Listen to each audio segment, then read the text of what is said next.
Have you heard of Claudette Colvin? During the 1950s, Claudette Colvin was a civil rights activist in Alabama. Months before Rosa Parks' more famous protest to give up her seat on the bus, Claudette did the same thing.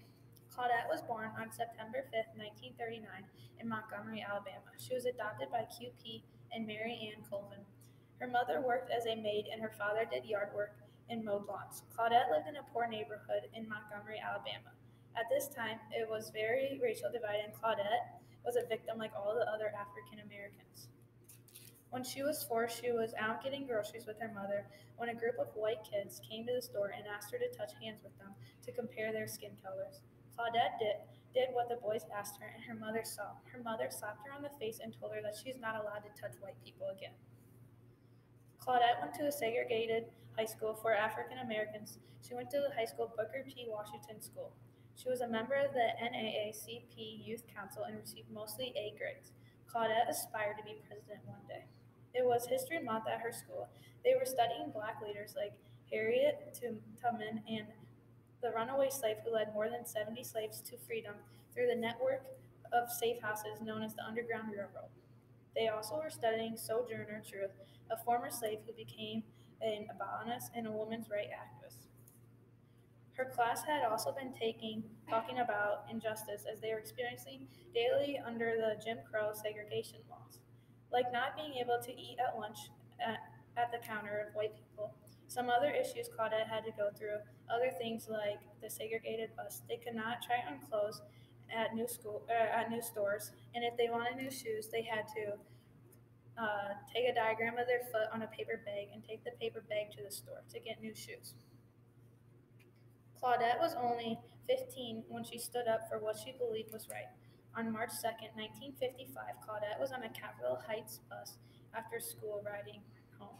At this time, the buses were segregated. The African American section of the bus was at the back of the bus, and the norm for the whites and the blacks to sit in their respective section. But if the bus became too crowded with people, blacks were then asked to evacuate their seats if any white people were standing. This day, when Claudette was on the bus began to get too crowded, and the bus driver, Robert W. Clare, ordered Claudette and 3 other women to evacuate their seats. The 3 women moved, but there was another woman, Ruth Hamilton. Then when she went and sat next to Claudette. Ruth was pregnant and kept saying that she didn't feel like standing, and she had paid her fare. She had as much right to sit to the seat as white women. Claudette and Ruth stood up for what they believed in, so they refused to give up their seat and saying, "It's my constitutional right to sit here as much as a white lady."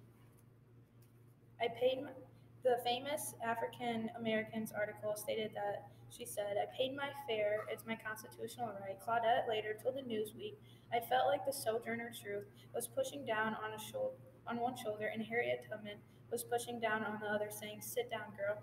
I was glued to my seat." The bus driver threatened to call the police on them, but the woman still refused to move. 2 policemen came to the scene and rearranged some seats to Ruth so Ruth Hamilton could stay seated. However, Claudette still refused to give up her seat on the bus, and the policemen took her into custody.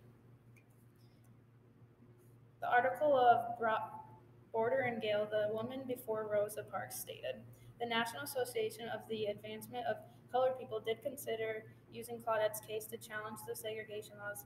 They chose not to, though, because of her age, and she also became pregnant, and they thought an unwedded mother would attract too much negative attention to the public legal battle."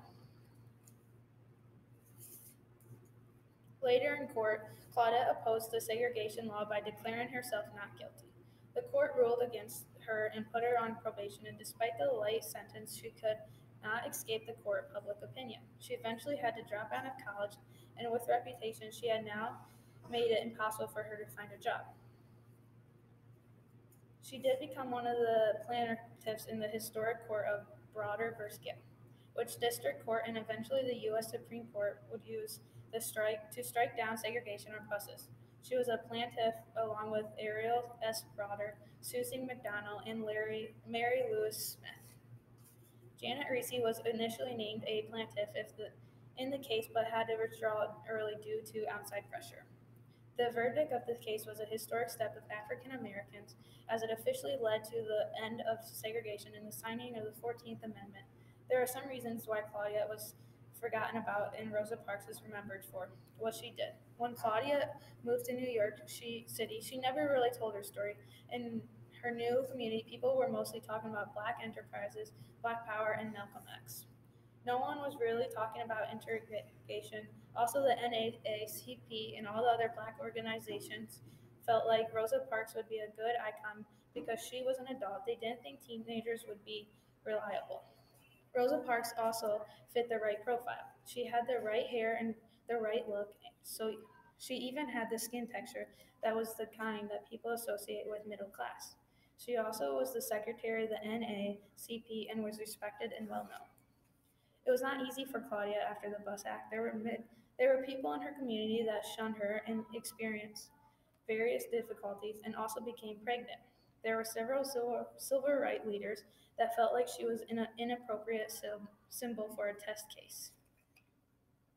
In 1958, she moved from Montgomery, Alabama to New York City, and her son Raymond became, because she was having difficulty finding and keeping work in Alabama. The Claudette and her son lived with her older sister in New York City. She got a job in a nursing home in Manhattan as a nurse's aide. She retired in 2004 after working for 35 years, and she had another son.